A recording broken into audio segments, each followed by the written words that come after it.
출애굽기 22장 1절에서부터 31절까지 말씀입니다.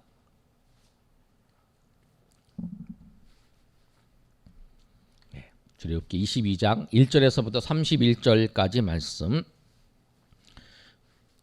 우리 한 절씩 우리 교독하겠습니다. 사람이 소나 양을 도둑질을 하여 잡거나 팔면 그는 소 한 마리에 소 5마리로 갚고 양 한 마리에 양 4마리로 갚을지니라.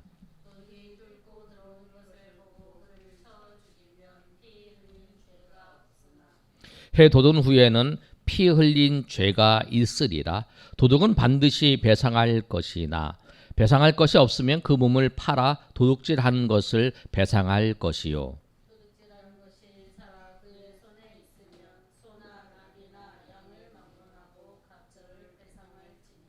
사람이 밭에서나 포도원에서 짐승을 먹이다가 자기의 짐승을 놓아 남의 밭에서 먹게 하면 자기 밭에 가장 좋은 것과 자기 포도원에 가장 좋은 것으로 배상할지니라.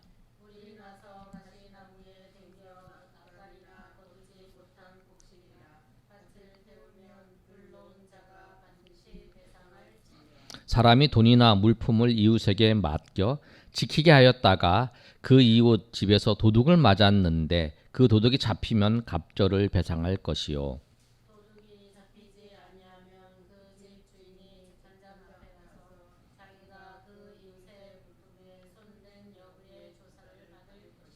어떤 잃은 물건, 즉 소나 나귀나 양이나 의복이나 또는 다른 잃은 물건에 대하여 어떤 사람이 이르기를 이것이 그것이라 하면 양편이 재판장 앞에 나아갈 것이요. 재판장이 죄 있다고 하는 자가 그 상대편에게 갑절을 배상할지니라.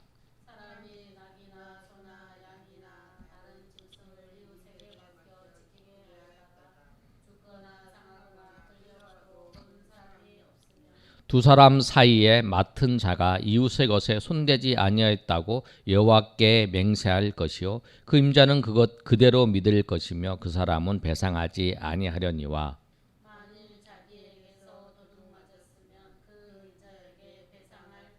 만일 찢겼으면 그것을 가져다가 증언할 것이요 그 찢긴 것에 대하여 배상하지 아니할지니라.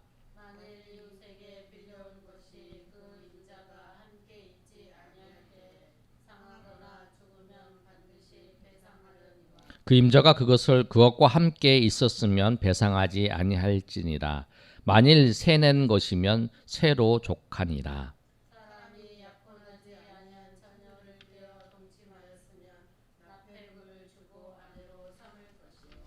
만일 처녀의 아버지가 딸을 그에게 주기를 거절하면 그는 처녀에게 납폐금으로 돈을 낼지니라. 짐승과 흥행 많은 자는 반드시 죽일지니라. 너는 이방 나그네를 납치하지 말며 그들을 학대하지 말라. 너희도 애굽 땅에서 나그네였음이라.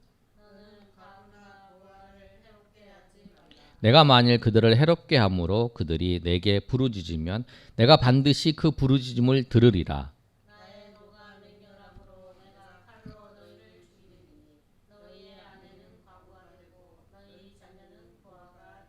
내가 만일 너와 함께 한 내 백성 중에서 가난한 자에게 돈을 구워 주면 너는 그에게 채권자 같이 하지 말며 이자를 받지 말 것이며.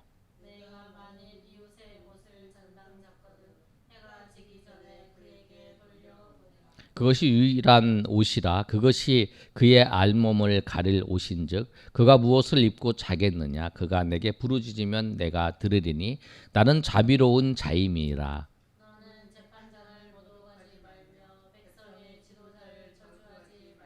너는 내가 추수한 것과 내가 짜낸 즙을 바치기를 더디하지 말지며 내 처음 난 아들을 내게 줄지며.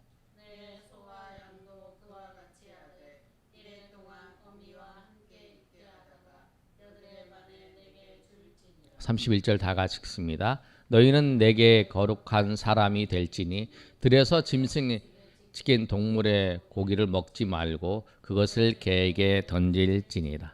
아멘. 오늘 말씀의 제목은 배상하라라는 1절에서부터 15절까지의 내용은 도둑질에 관련된 내용을 말씀하고 있어요. 1절에서부터 쭉 보시면 사람이 소나 양을 도둑질을 하여 잡거나 팔면 사람이 저 사람 거를 그 사람의 재산을 취하는 거죠. 재산을 취해서 그 사람이 이익을 본 거예요. 도둑질한 거죠. 그래서 한 마리를 했으면 5마리로 갚아주라는 거예요. 그리고 양은 한 마리 했으면 4마리로 갚아주라는 거예요. 그 내용이에요. 그러니까 저 사람에게 같이 이웃을 사는 사람에게 피해를 주지 말라라는 거예요. 피해를 주면 그것에 대해서 분명히 갚아주라는 거죠. 5절의 말씀에도 이렇게 말씀하고 있어요. 사람이 밭에서 포도원에서 짐승을 먹이다가 자기의 짐승을 놓아 남의 밭에서 먹게 하면 자기 밭에 가장 좋은 것과 자기 포도원에 가장 좋은 것으로 배상한. 이거는 뭐냐면 자기 집에서 있는 그 소나 양이 있어요. 그렇죠? 짐승이 있는데 짐승이 우리 집에 있다가 다른 밭에 들어가서 막 먹었어요. 그러면 그 집에 손해를 입은 거잖아요. 그 손해를 입으면 배상을 해야 돼요. 도둑질하는 거는 좋은 소는 5배, 양은 4배 이렇게 하는데 이제 그것은 의도가 있어서 그런 거죠. 그런데 누구? 이제 동물이 짐승이 그렇게 한 것에서 좋은 것으로 배상을 하라는 거예요.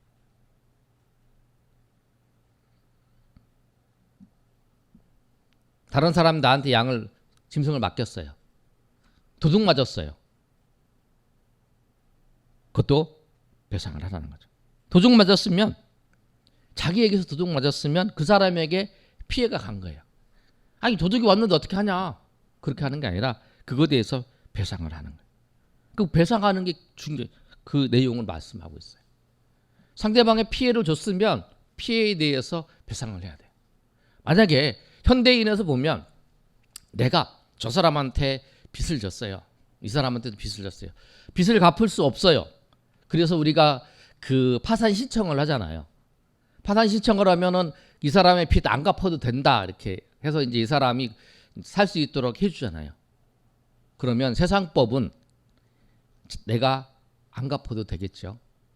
그 파산 신청을 하고 난 다음에 이제 신용이 회복됐으니까.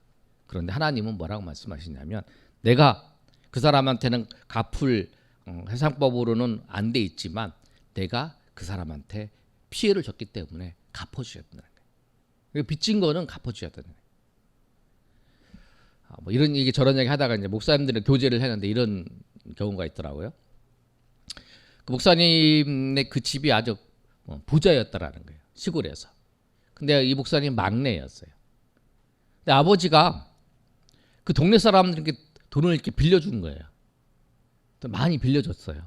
근데 이제 집에 이제 놀러를 간 거죠. 집에 이제 결혼해서 이제 집에 갔는데 시골에 갔는데 아버지가 한 사람한테 돈을 빌려주는 거를 얘기를 한 거예요. 내가 저 사람한테 그 당시에 몇십 년 전이죠. 500만 원 빌려준다.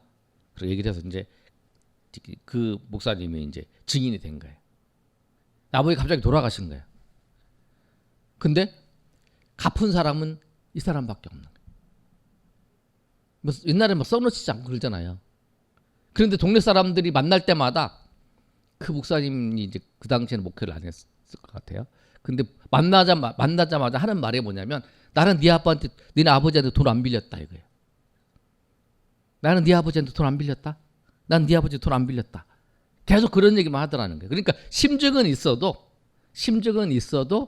물증이 이제 없는 거죠. 그런데 그거는 세상 사람이니까 그 사람이 돌아가셨으니까 안 갚아도 되고 뭐 그런 생각을 하잖아요. 그런데 우리는 그 사람한테 물질적으로 우리가 빚을 졌든지 손해를 입었으면 그 사람이 알든 못하든 간에 그 자녀에게다죠 우리는 갚아야 된다는 거예요. 왜? 하나님께서 그렇게 말씀해요. 다른 사람이 재산에 대해서 그 피해를 주지 말라라는 거예요. 피해를 주지 말라. 그거에 대해서 배상을 하라는 거예요. 도둑질했으면 배상을 하고, 그 다음에 내가 잘못했으면 그렇게 내가 그 사람한테 재산적인 피해를 줬으면 그거에 대해서, 나 때문에 피해를 입었으면 그거에 대해서 배상을 해야 된다는 거예요. 그게 우리가 그 믿는 사람들이 해야 될 일이에요. 그리고 오늘 본문의 말씀에는 배상에 대해서 말씀을 하고 있어요. 우리가 관계 속에서 이제 저 사람한테 나 때문에 피해를 입혔다. 그러면 그거에 대해서 어떤 그냥 표현을 해야 돼요. 어떤 방법이라든지. 내가 저 사람한테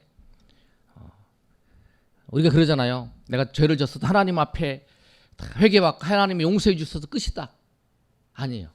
그 사람한테 그 사람이 나 때문에 상처를 입었으면 내가 그 사람한테 가서 그 용서를 빌고 그 상처를 회복할 수 있도록 그렇게 해야 되는 거죠. 밀양이라고 하는 그 영화가 이제 그런 얘기를 나오잖아요.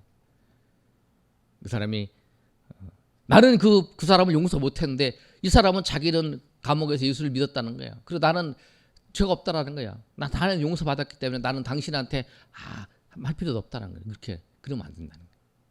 하나님은 꼭 배상하는, 회개하는 건 뭐냐면 배상을 하고 하나님 앞에도 회개하고 또 사람한테도 배상을 하고 사람한테도 그것을 회개를 하는 거예요. 그 다음에 이제 16절의 말씀을 보면 사람이 약혼하지 아니한 처녀를 꾀에 동침하였으면 납폐물을 주고 아내로 삼을 것이요. 또 만일 처녀의 아버지가 딸을 그에게 주기로 거절하면 그는 처녀에게 납폐금으로 돈을 낼지니라. 우리 이제 요새 텔레비전을 보면 그런 장면이 나오잖아요. 하도 이제 비혼을 하고 이제 비혼 세대이기 때문에 결혼 이제 하는 거를 이제 하기 전에 막 이 결혼하기 전에 두 사람이 뭐 동거하고 이런 거 보잖아요. 근데 성경은 그렇게 말씀하지 않아요. 성경은 오늘 분명히 뭐라고 말씀하냐면 결혼해서 서로 사는 거예요. 부부가 돼서. 약혼하지 아니한 사람을 꾀어서 동침했다는 거예요. 그러면 아내로 삼으라는 거예요. 아내로. 그러니까 그 남녀의 성관계는 부부 사이에서 나타나는 현상이지 그냥 결혼하기 전에 만나서 이렇게 하는 게 아니라는 거예요. 둘이 살아보고 그 다음에 결혼하는 게 아니에요. 그래서 오늘 이 사람이 약혼하지 아니한 처녀를 꾀어서 동침했으면 그럼 반드시 결혼 안을 삼으라는 거예요. 빨리 가서 그 처녀 총각이니까 빨리 가서 아버지한테 허락을 받아서 아내로 삼으라는 거예요. 우리가 그 문화를 지금의 문화는 결혼하기 전에 뭐 TV도 그러잖아요. 결혼하기 전에 그 남녀 청년들이 이제 서로 동거하면서 이렇게 하는 것도 TV로 나오잖아요. 그 장면을 보잖아요. 하도 결혼을 안 하니까 이제 결혼을 하게끔 이제 유도하는 과정이지만 성경은 그 말씀하는 거예요. 성경 분명히 남녀의 관계는 하나님과 하나님의 백성으로서의 그러면 부부 사이에 그게 이루어지는 거예요. 내가 나이 먹었다. 저 사람과 저 사람이 둘이 애인이다. 그렇게 있을 수가 없네요. 성경에서. 성경은 그렇게 말씀하지 않은 거예요. 성적인 관계를 맺는 건 부부 사이에 부부가 되어 살아는 거예요. 그래서 그것이 오늘 성경에서 말씀하는 내용이에요. 그러니까 이 시대의 내용을 보면 사람들이 보면 정말 고리타분하다라고 말할 수 있어요. 그러나 그게 하나님의 말씀이고 하나님의 법이에요. 하나님은 아담과 하와 일부 일처제를 말씀하고 있고 또 성적인 관계는 부부 안에서만 말씀하고 있는 거예요. 그 내용은 성경 처음부터 시작해서 끝까지 다 그렇게 진행되고 있는 거예요. 성경의 인물 중에서 아브라함과 또 야곱의 모든 과정들을 보면 가정을 살펴보면 일부 일처제가 아니라 야곱도 아내가 여러 명 있어서 그 사이에서 이쪽 어머니가 낳은 자녀들과 이쪽 어머니가 낳은 자녀들이 서로 갈등하면서 서로 팔기도 하고 죽이려고도 하고 그게 요셉이잖아요. 요셉과 그 나머지 형제들이 요셉을 미워하고 죽이려고 하고 팔기도 하고 막 이런 사건들이 막 일어나고 또 그 사건들이 가정에 분란이 나타나고 또 다윗도 그 가정에서 압살롬과 그 암논과 그 사건도 뭐냐면은 그 다윗의 그 아내의 아들과 다른 두 번째 아내의 아들 사이에 분쟁이 일어난 거잖아요. 다 그런 문제였다는 거예요. 그래서 성경은 분명히 한 남편과 한 아내를 말씀하고 있는 거예요.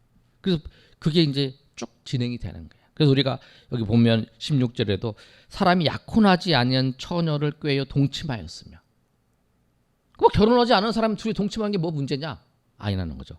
바로 아내를 삼으라는 거예요. 그 욕정에 취해서 그렇게 했다 그러면 바로 아내를 삼으라는 거예요. 그리고 그 만약에 처녀 아버지가 허락하지 않으면 그에게 돈을 주라는 거죠. 그 다음에 18절과 20절까지 말씀은 이제 무당에 대해서 말씀하고 있고요. 그 다음에 21절과 24절의 말씀을 보시면 고아와 과부와 나그네에 대해서 말씀하고 있어요. 우리 지난번에 이제도 말씀한 것처럼 하나님께서 뭘 말씀하고 있냐면 가장 연약한 사람들이 그 당시에 고아였어요. 그 다음에 과부, 그 다음에 나그네였어요. 지금 시대 왜 그러냐면 과부 같은 경우에는 지금은 이제 일자리를 얻을 수 있는 시대였지만 이 당시에는 밖에 나가서 일할 수 있는 게 아니라는 거예요. 여인들이 나가서 일할 수 있진 않았어요.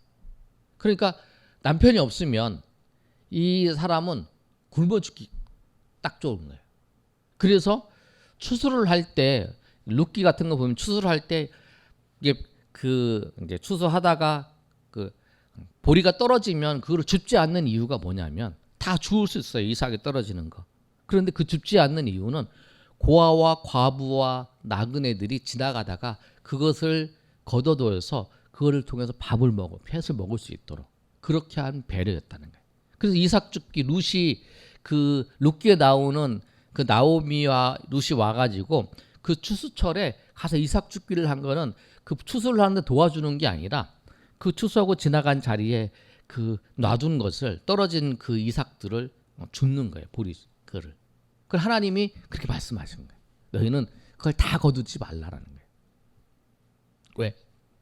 이들이 먹을 수 있도록 과부와 그 다음에 고아와 그 다음에 나그네들이 먹을 수 있도록. 나그네는 고향을 떠난 사람이죠.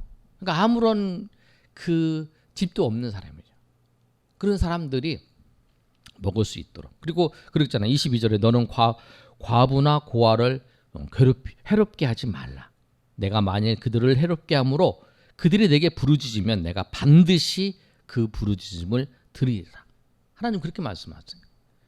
이 과부와 힘없어서 누가 괴롭힘을 당할 수밖에 없는 사람이에요. 근데 그 사람을 괴롭히지 말라는 거예요. 그들이 부르짖는 그 소리를 내가 들을 것이다. 내가 들을 것이다라는 거예요.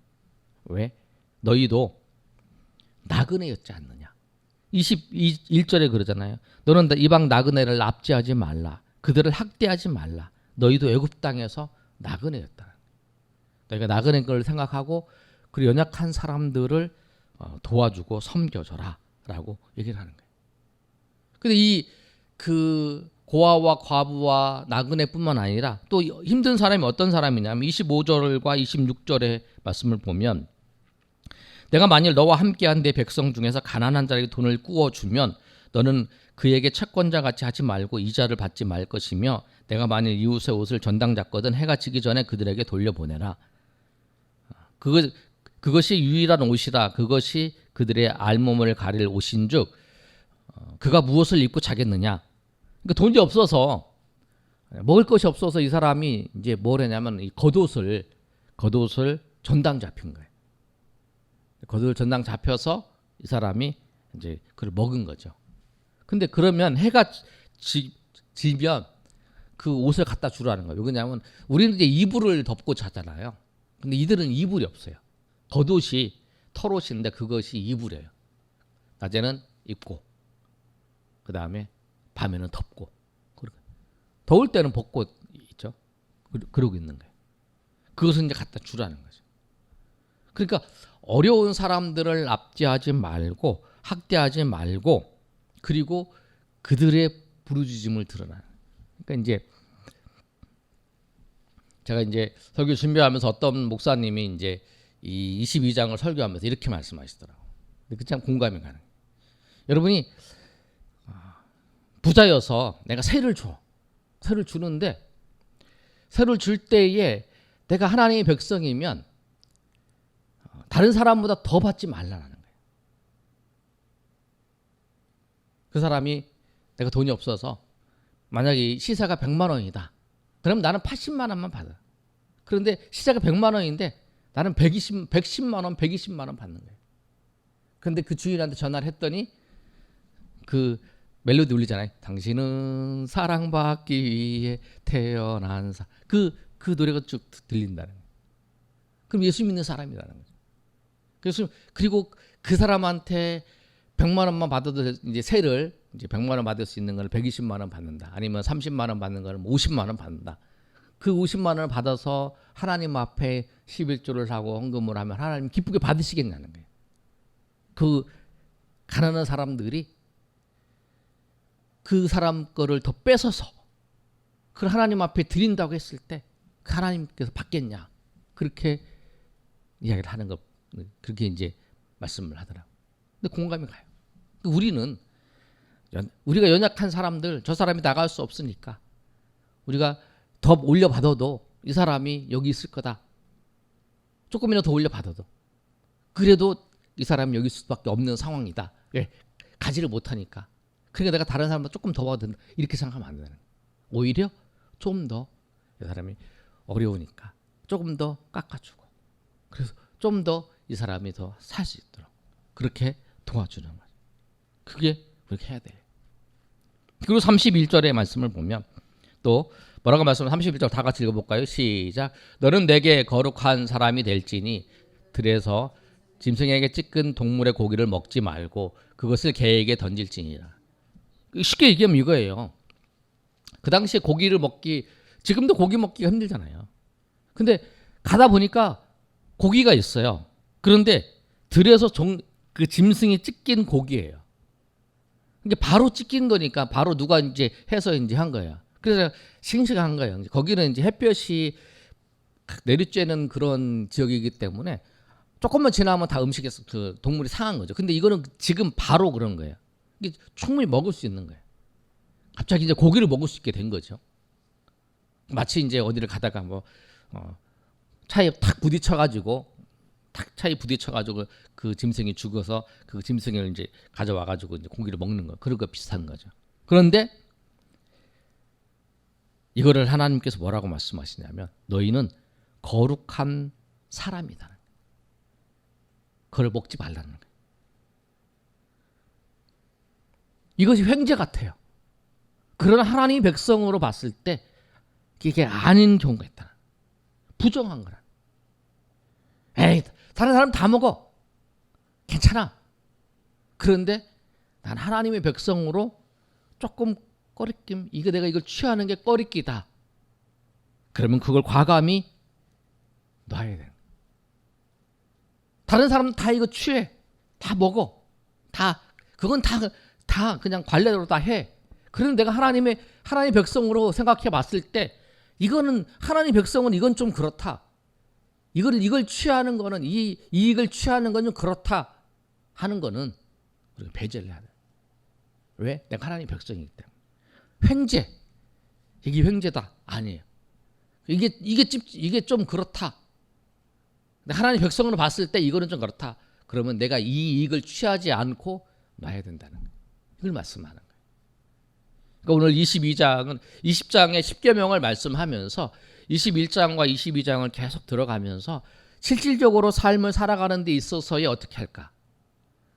22장의 1절부터 15절까지 말씀은 도둑질에 대해서 말씀하죠. 도둑질 뿐만 아니라 도둑질은 나무 재산을 뺏는 거잖아요. 재산을 훔쳐오는 거잖아요. 아무튼 손해를 주는 거잖아요. 다른 사람에게 손해를 준 거에 대해서 분명히 배상을 하는 거예요. 배상하지 않아도 될 것 하나님 앞에 우리가 그 사람의 손해를 입혔지만 세상법은 아니라 할지라도 우리는 그걸 갚아줘야 해요. 그러니까 내가 만약에 그런 경우가 내가 사업을 하다가 뭐 그런 경우가 내가 이제 어려움을 당해서 내가 이제 파산 신청을 했다가 다시 이제 했어요. 그런 내가 저 사람 다 안 갚아도 돼. 그럼 내가 여유가 있으면 그분한테 갚아주는 하나님의 사람이면 갚아줘야 하는 거예요. 그게 하나님 백성이 살아가는 방법이 이 땅에서. 그리고 오늘 말씀처럼 그 남녀 관계 속에서도 두루 이제 욕정이 해서 서로 이제 남녀 여자가 관계를 했다면 부모님한테 말하고 결혼하라는 거죠. 그러니까 성경은 그 성관계는 항상 부부 안에서만 이루어져요. 그리고 일부일처제를 정확하게 일부일처제. 그리고 일부일처제를 추구하지 않은 어떤 그 국가든지 다 그게 망하게 된다.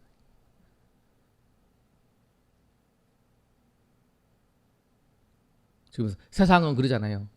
애인을 둬야 된다. 부부 아닌 사람들끼리 이제 솔로들끼리 애인처럼 관계에서 편하게 산 아니에요. 성경은 그렇게 애인으로 둘이 살면 안 되는. 서로 결혼해서 살든지 아니면 서로 정결하게 살아야 돼. 그래서 오늘 이 말씀처럼 세상의 말씀이 아니라 우리가 하나님의 백성으로 하나님의 말씀을 따라 살아간다라고 하는 것을 꼭 기억하셔서 우리가 31절의 말씀대로 우리가 거룩한 백성이라는 사실을 알고 우리가 거룩한 백성으로 날마다 살아가시는 저 여러분 되시기를 예수님의 이름으로 축원합니다.